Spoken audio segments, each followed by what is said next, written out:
Hello everybody! It's a special day because today we're going to honor mothers. Happy Mother's Day to all! More than 100 years ago when President Woodrow Wilson declared Mother's Day as the national holiday. And it's very interesting to note that that the first Mother's Day celebration in America took place in a church. Kaya dapat lang ang church ang dapat mamuna in celebrating Mother's Day. For me, mother's love is the highest among the human standard of love, I know. There's no substitute for mother's love. Narinig nyo na ba yung katagang, oh, he has a face that only a mother could love. Isang panlalait, but it shows how great the love the mother is. Sometimes we can only appreciate our mom first when we already have our own children na kung saan noon di natin napapansin, binaabaliwala natin yung mga paghihirap nila. But now we are experiencing that hardship. Ganito pala kalaki ang sakripisyo na binigay nila sa atin. Or maybe when they are gone.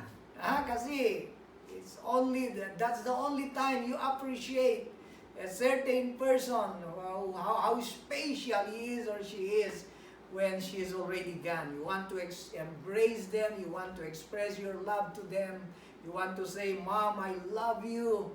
Pero wala na sila, they are already gone.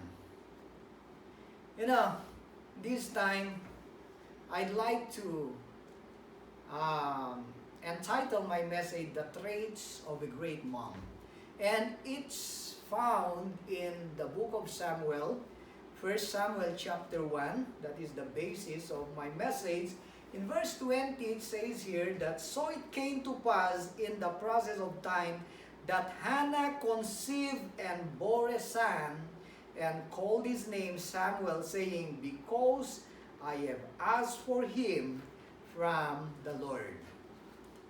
The book of Samuel, especially 1 Samuel, is the story of three great men.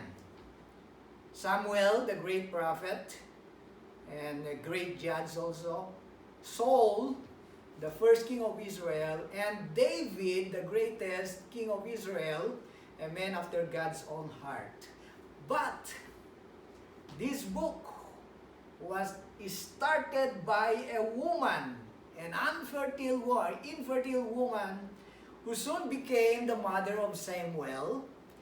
His name is Hannah. That's why with this chapter 1, I'd like to bring out to you the three very important traits of a great mom. Okay, are you ready? Number 1, a great mom has great problems. Of course, generally, we know that great person is not a person who does not have a problem at all. A great person has great problems, but he has great solutions. Many problems, but many solutions. And he knows what is the best solution. Okay? What was the problem of Hannah? The problem of Hannah was infertility. It's found in verse 1. It says here, there was a certain man from Ramathaim, a Zuphite, from the hill country of Ephraim, whose name was Elkanah, son of Jeroham. Okay? He had two wives, dalawang asawa. One was called Hannah and the other was Peninnah. Peninnah had children, but Hannah had none. That was the problem. What was the big deal? It was a big deal during that time because the number one dream of every couple during that time was to have a children. Okay? Because children are blessings from the Lord. The more kids you have, the more you are blessed. Remember Psalms chapter 127? Psalms 127 says here that in verse 3, children are the heritage from the Lord. They are the rewards from Him. Kaya itong childlessness, it was considered an affliction. In verse 11 says here, and she made a vow saying, Lord Almighty, if you will only look on your servant's misery. Ang ginamit na salita dito, the word that was used here is misery. Okay? In the other words, affliction. So in other words, if you don't have a child, it seems that you are afflicted. You remember Rachel, the wife of Jacob?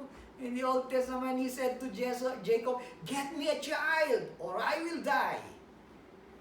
That's why if a couple doesn't have a child, this was the custom during those times.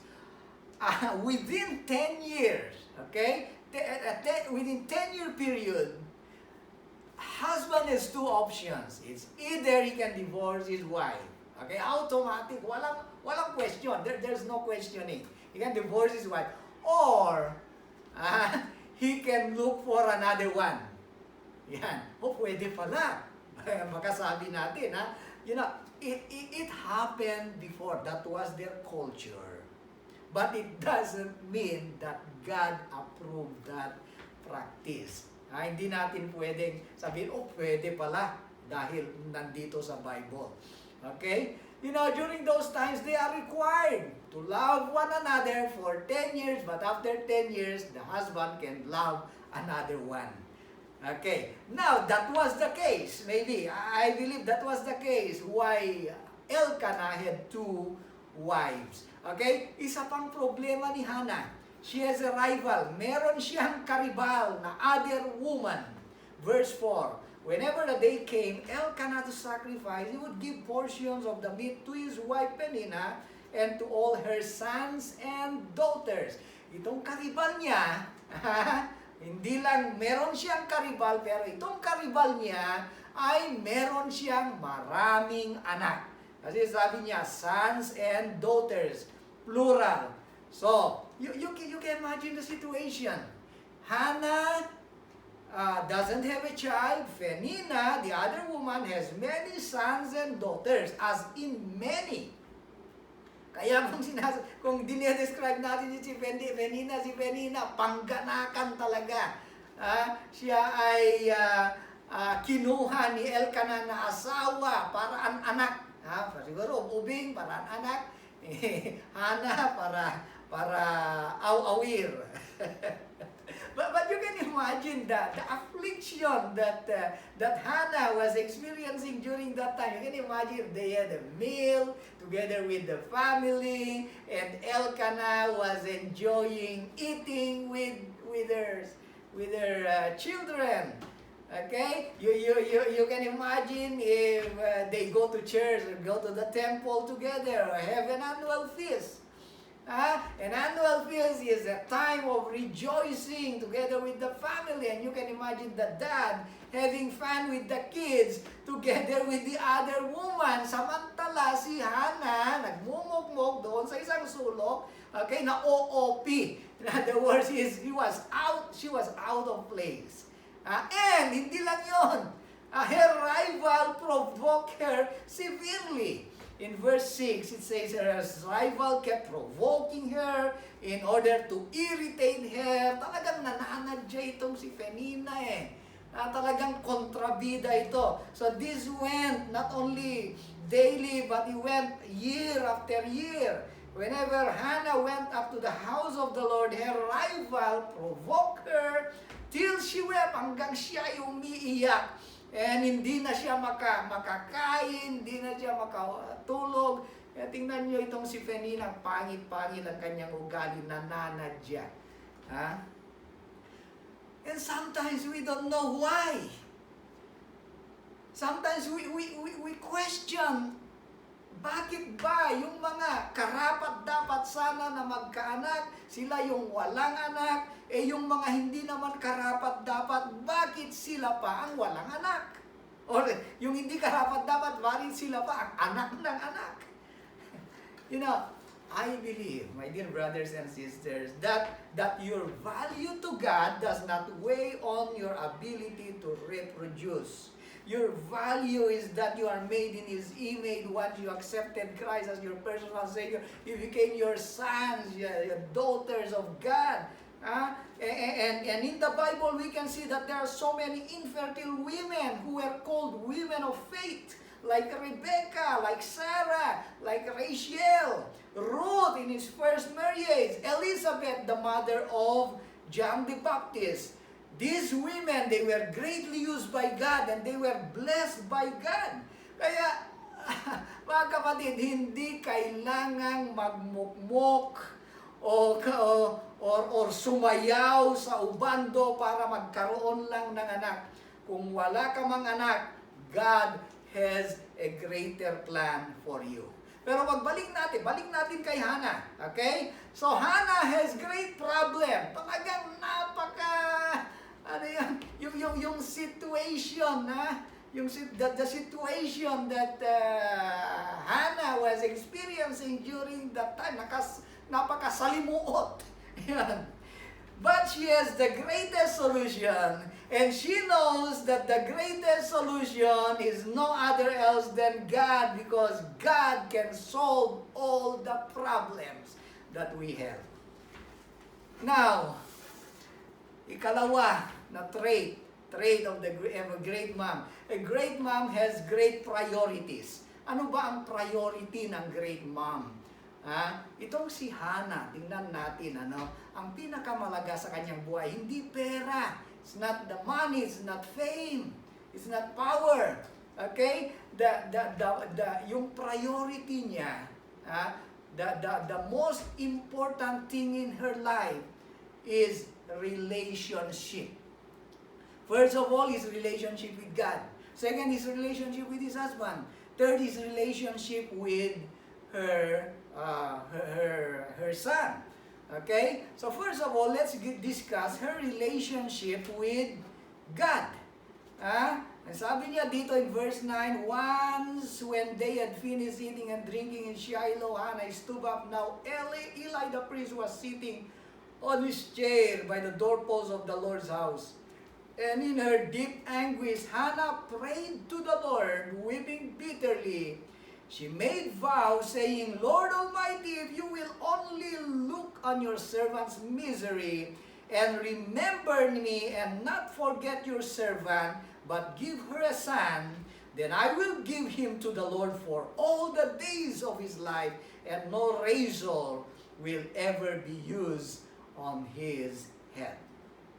So nakita yun ni Eli.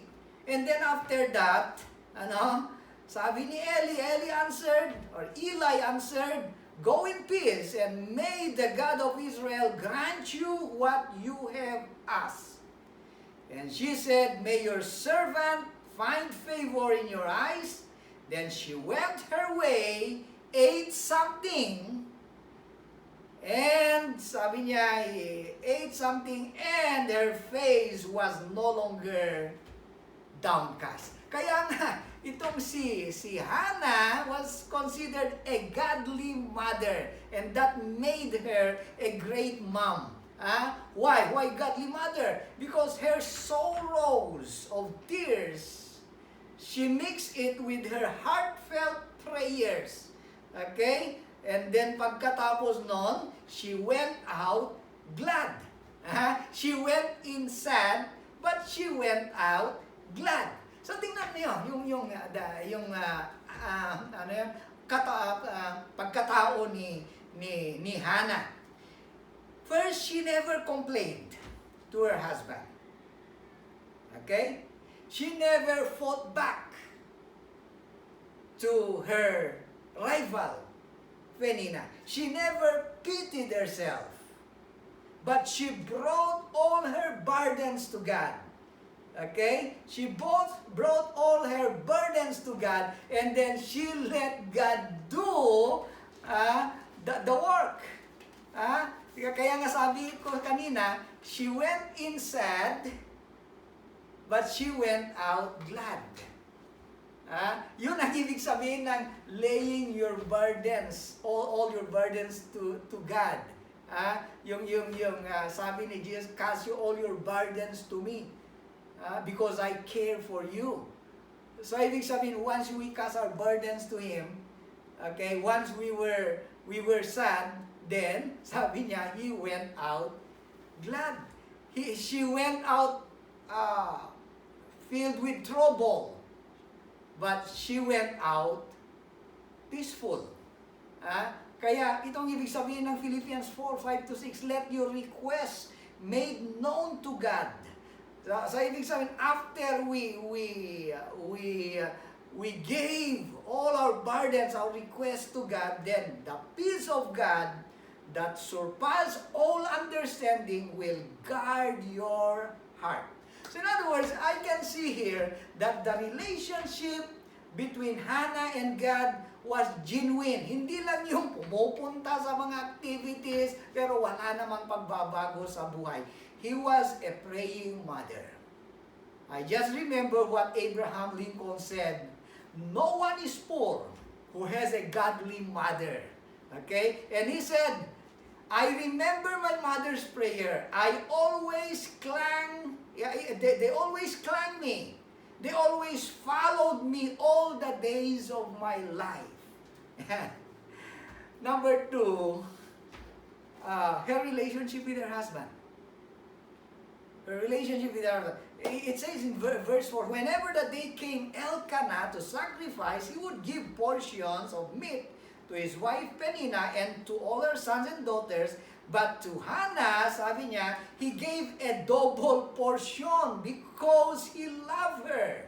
He loved her. So in other words, si Hannah, siya ang first love ni Elkanah. Okay? At hindi nagbabago ang kanyang pag-ibig. Kahit wala silang anak, the only reason why he married Peninnah is in order to have children. Okay? Pero yung pag-ibig niya kay Hannah, hindi nagbabago kasi yung double portion. So in other words, mas maraming binibigay niyang pagkain kay Hannah. Yan. So, sabi ko kanina, I said a while ago, si Hannah, she never complained, she never fought back, she never pitied herself, and they have, meron silang understanding. Yung understand, that's very important. In spite of that situation, they understood each other and they accepted the situation. Okay? Kasi yung double portion kasi noon, it is an implication, a manifestation of love and honor. If you want to love somebody, if you want to honor somebody, okay, give them more foods. Remember Joseph, when he saw his little brother Benjamin, he gave 5 times more than his brother. Okay? So in other words, my dear brothers and sisters, yung love, yung pag-ibig nila. Dito sa verse 8, sabi nga ni Elkanah, her husband Elkanah would say to her, Hannah, why are you weeping? Why don't you eat? Why are you downhearted? Don't I mean more than a 10 son? Parang sinasabi niya, bakit ano bang hahanapin mo? Hindi ba ako mas mahalaga kaysa 10 mga anak? I don't know if that can solve the problem. But itong si Hannah, ang sabi ko nga, in spite of that situation, he understood the situation and they will remain in love. You know, the love of the couple is the foundation and the strength and the stability of a home. Unless you love each other. Unless your kids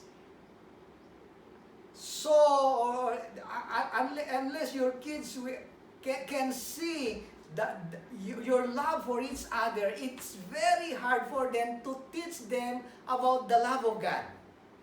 You know, your kids love to see their parents love each other.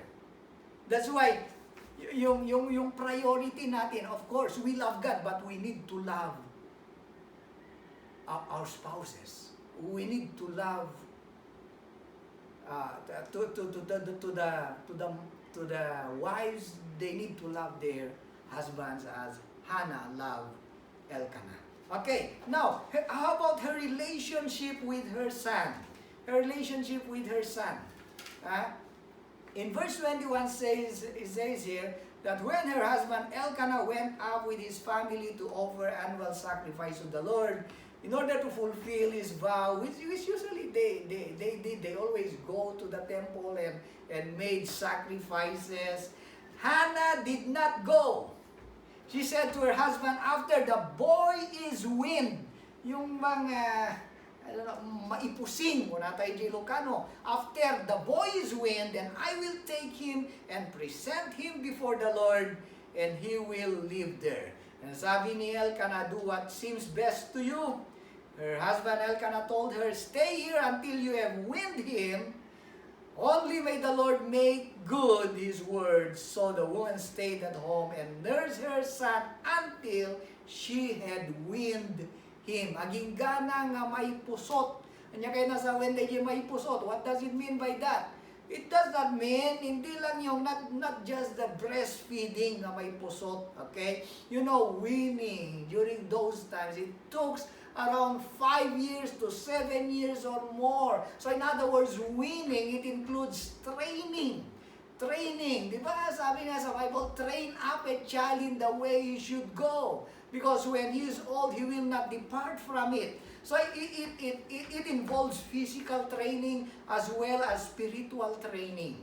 You still remember Apostle Paul when he said to Timothy, from childhood you have known the Scriptures. You were trained from the Scriptures. That's why si Hannah, she really dedicated herself na wala nang ibang mas importanteng gawain kahit yung pagpunta sa templo. Hindi ko pwedeng iwanan at kaligtaan ang aking commitment because her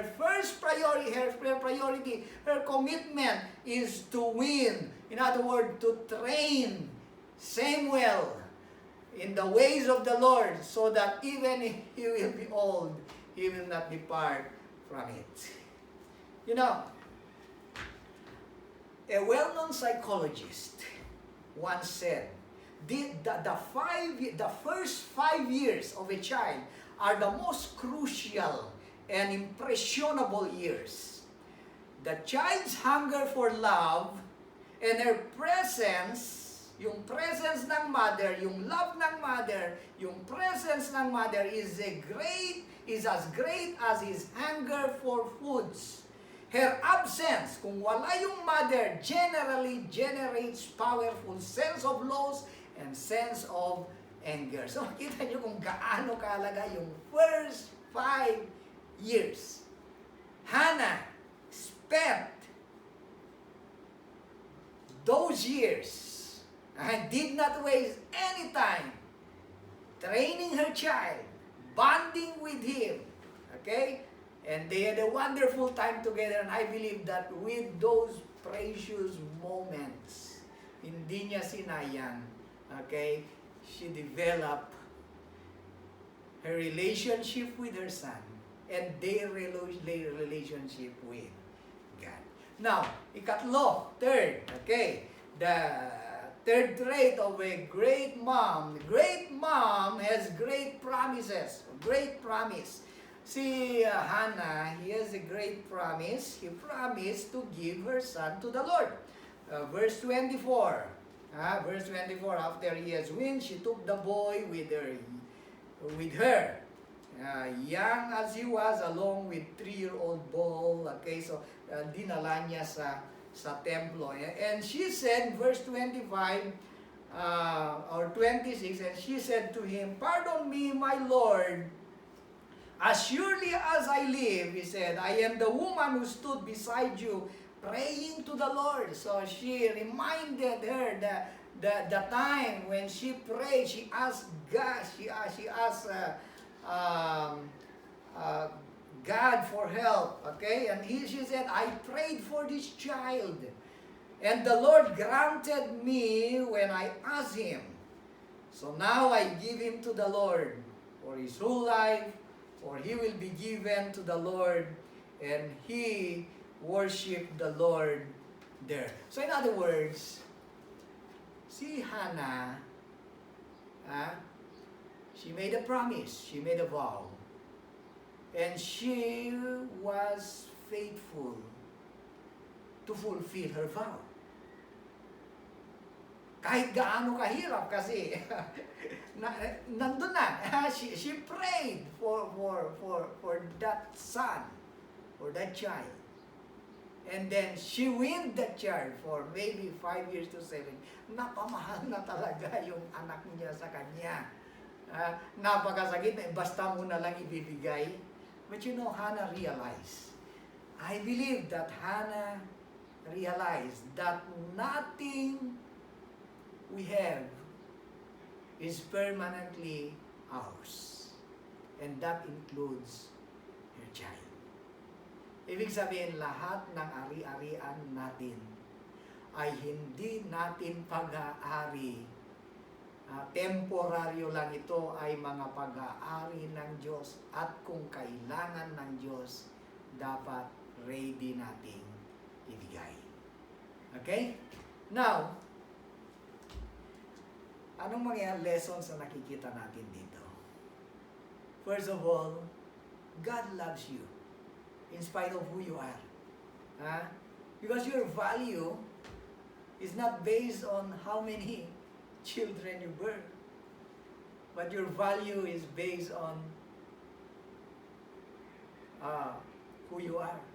You are a child of God. Second, we have pains, we have problems, like Hannah. But when you have a pain, God had a plan. When you are at your worst, sabi nga nila, God is at work. When you are at your worst, God is at work. And then our priorities. We need to check our priorities. There's a saying, if your priorities are right, your life is right. If your priorities are wrong, your life is wrong. You know, I have many favorite preachers, and I admire them so much.